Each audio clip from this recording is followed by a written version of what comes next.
Hit TV ప్రేక్షకులకు శుభాభివందనములు. కర్మఫలం ఎంత బలవత్తరమైనది, ఇంద్రియాల్ని జయించడం ఎంత కఠినమైనది, ఇంద్రియాల్ని జయించడం అనేటువంటిది జరగనిది అనేది మరొకసారి నిరూపణ అయింది ఇక్కడ. ఎందుకంటే అన్నిటికీ మూలం ఇంద్రియాలు. ఏ కోరిక పుట్టాలన్నా, ఏది జరగాలన్నా, ఏమి చెయ్యాలన్నా కూడా జరిగేటువంటిది ఇంద్రియాల వల్లే. కాబట్టి ఆ మనస్సు అనేది నశిస్తే అంతా నశించడమే.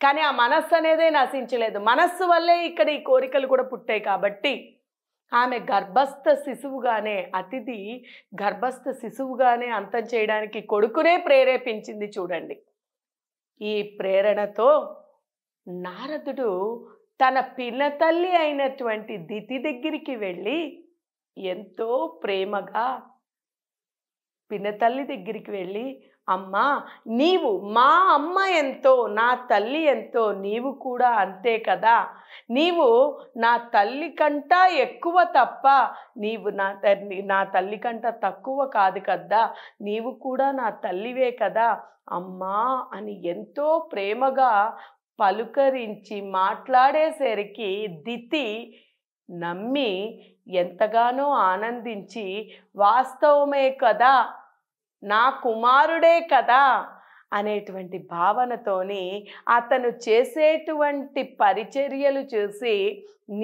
నిన్ను చూసుకోవడము, నీ గర్భంలోని ఉండేటువంటి నా యొక్క సోదరుడు, ఆ సోదరుడిని జాగ్రత్తగా చూసుకోవడము నాకెంతో అవసరమే కదా, ఇది నా బాధ్యతే కదా అమ్మా, నేను ఇక్కడికి వచ్చాను కాబట్టి నేను నీకు సేవ చేసుకోవాలనుకుంటున్నా, నీవు ఏమాత్రము కూడా ఇబ్బంది పడకుండా నీవు ఇక్కడ ఆనందంగా కూర్చో, నాకు నీ యొక్క సేవలు చేసుకునేటువంటి భాగ్యాన్ని నాకు ప్రసాదించు, నిన్ను చూస్తే ఎంతో నీరసంగా కనిపిస్తున్నావు అమ్మా, నీవు ఆనందంగా ప్రశాంతంగా అక్కడ కూర్చో, నేను నీకు సేవ చేసుకుంటాను అనేసరికి పాపం పిచ్చి తల్లి ఆ దితి ఆయన యొక్క మాటలకి నమ్మి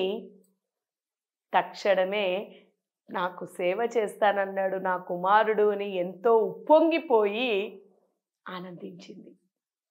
ఆయన ఆనందపడుతూ ఆమెని విశ్రమించమని చెప్పి, ఆ యొక్క మంచముపై పవళించమని పడుకోమని చెప్పి కాళ్ళు ఒత్తుతూ ఉన్నాడు. ఆహారాన్ని, కడుపు నిండా ఆహారాన్ని పెట్టాడు, కాళ్ళు ఒత్తడానికి కూర్చున్నాడు, కాళ్ళు ఒత్తుతూ ఉన్నాడు.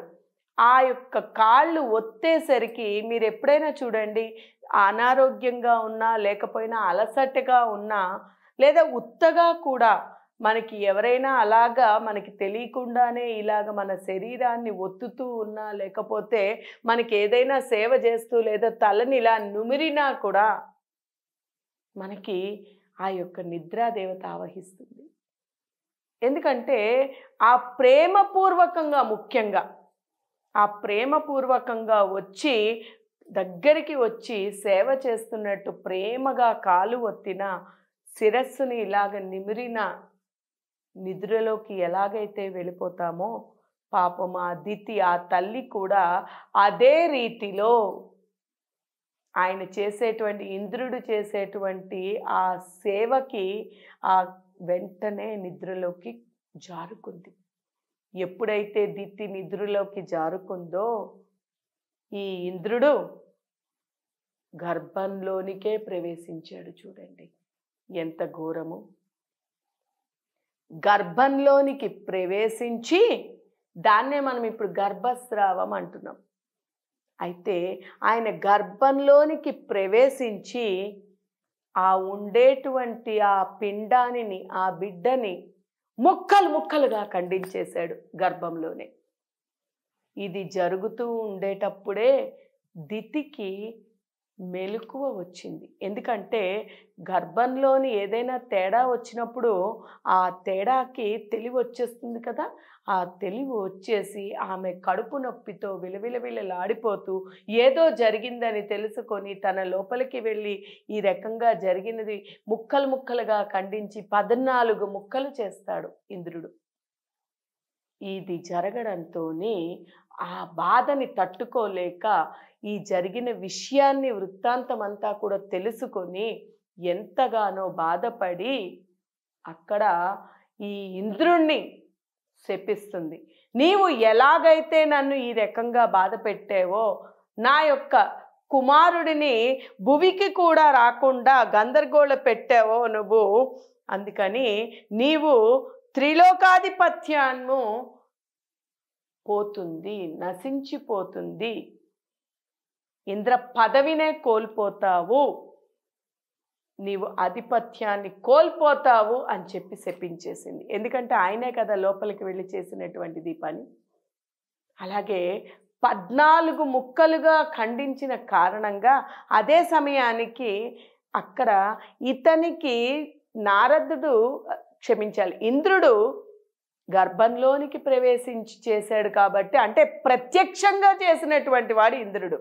కానీ ఇతనిని అక్కడ నిమిత్తంగా పెట్టి అసలు దీనికి కారణం ఎవరు? ఈ యొక్క తల్లి, ఇంద్రుడి యొక్క తల్లి అతిథి. కాబట్టి ఇదంతటికీ కారణం నీవే, కాబట్టి నీవే ఇదంతటినీ చేయించావు, నీ కుమారుణ్ణి ప్రేరేపించావు, కాబట్టి నీవు కూడా ఇలాగే నీ యొక్క శిశువులని 7 శిశువులని ఎలాగైతే నీవు ముక్కలు చేయించావో అలాగే 7 శిశువులని కూడా నీవు చేతులారా పోగొట్టుకుంటావు, నీకు పుట్టగానే నీ ఎదురుగానే నరకంతో మరణిస్తారు అని చెప్పి శపించింది. చూసారా, ఈ రకంగా శపించిన కారణంగానే వారు ఇంకా ఆవిడ శాపాలు ఇవ్వబోతూ ఉండే సమయానికే ఈ కశ్యపుడు అక్కడికి వచ్చి ఆవిడని నియంత్రించి ఆపి, ఇక శపించకు, ఇదంతటికీ కూడా ఒక కారణం ఉంది కాబట్టే ఇది జరిగింది, ఇంకా ఆపు, నువ్వు శపించకు, నేను కూడా ఈ శాపానికి గురి అయ్యాను, మనము భూలోకంలో జన్మించక తప్పదు అని చెప్పి ఆమెని నిరోధించి అక్కడి నుంచి వచ్చారు. వారే దేవకి వసుదేవులు. అతిథిగా ఈ యొక్క మరణం చేసింది కాబట్టి, అతిథిగా ఇంత ఘోరానికి ఒడిగట్టింది కాబట్టి ఆవిడ దేవకిగా జన్మించింది, ఆయన వసుదేవుడిగా జన్మించారు. అందుకే ఆవిడ యొక్క దితి శాపం కారణంగానే 7 శిశువులు కూడా తన కళ్ళ ఎదురుగానే అక్కడ అంతం కాబడ్డారు. ఎలాగైతే గర్భంలోనికి వెళ్ళి ఇంద్రుడి ద్వారా అంతం చేయించిందో, కత్తిపోటుకి గురి చేసిందో, ముక్కలుగా ఖండించిందో, అదే రీతిలో ఈ జన్మలో దేవకీదేవిగా కారాగారంలోని ఉంటూ శిశువుకి జన్మనిచ్చి ఆ శిశువులు తన కళ్ళ ఎదురుగానే ఖండించబడ్డారు. చూసారా, కర్మ ఫలము ఎంత కఠినమైనదో, దానిని తప్పించుకోవడం ఎవ్వరి తరము కాదు. అందువల్లనే తెలిసి కానీ తెలియక కానీ పొరపాటుని కూడా ఒకరికి హాని చేయడానికి చూడకండి. అది చూస్తే దానికి 10 రెట్లు ఫలితం అనుభవించక తప్పదు. అలాగే అతిగా ఇక్కడ ఇంద్రుడు చూడండి, ఎప్పుడూ ఒకలాగా ఉండేవారిని నమ్మచ్చు కానీ అతి వినయం దురత లక్షణం అన్నారు. అంటే అతిగా వినయం ప్రదర్శించిన, అతిగా ప్రేమని ప్రదర్శించిన, వాస్తవికం లేకుండా ఎప్పుడూ ఉండే రీతిలో లేకుండా ప్రవర్తించినా కూడా ఇది ఏదో విపరీతమే అనేటువంటి అంతరార్థాన్ని గ్రహించి మనం జీవించాలి. కాబట్టి ఇటు దుష్టులు ఎప్పుడూ కూడా అతిగా ప్రవర్తించి అతి ప్రేమని కురిపిస్తూ నటిస్తూనే ఉంటారు. నటనకి ప్రలోభపడకండి, నటనకి లొంగకండి. ఇది తెలుసుకొని జీవితం గడిపి అంతా పరమాత్ముడి పాదాలపై అంకితం చేయండి. అలాగే ఈ గర్భంలోని ఏడు ముక్కలుగా ఖండించినటువంటి ఈ శిశువులని, ఈ యొక్క ముక్కలని మరి యొక్క 7గా మరి భాగాలుగా చేసి 14 భాగాలుగా చేసి 14 మంది శిశువులుగా జన్మించి మరుగుజ్జులుగా జన్మించారు. వాళ్ళు మరుగుజ్జులుగా వారికి ప్రాణం పోశారు. అందుకనే ఆ యొక్క కశ్యపుడు చెప్తాడు, ఇకపై అయినా నీవు ఎటువంటి శాపము చెయ్యకు, నీ బిడ్డలు నీకు దక్కారు కదా, ఒకరికి 14 మంది నీకు జన్మించారు, దయచేసి నువ్వు ఇప్పటికైనా ఆపివెయ్యి, ఇక శపించకు అని చెప్పడం జరిగింది. అందువల్ల మనం ఎవరం కూడా ఇటువంటి పాపాలకి గురి కాకుండా భగవంతుని యొక్క అనుగ్రహానికి గురి అవడానికి చూడండి, కానీ భగవత్ శాపానికి గురి అవడానికి ఎప్పుడూ కూడా ప్రయత్నించకుండా ఆ భగవంతుని అనుగ్రహాన్ని అందరూ కూడా పొందాలి అని కోరుకుంటూ హరి ఓం తత్సత్.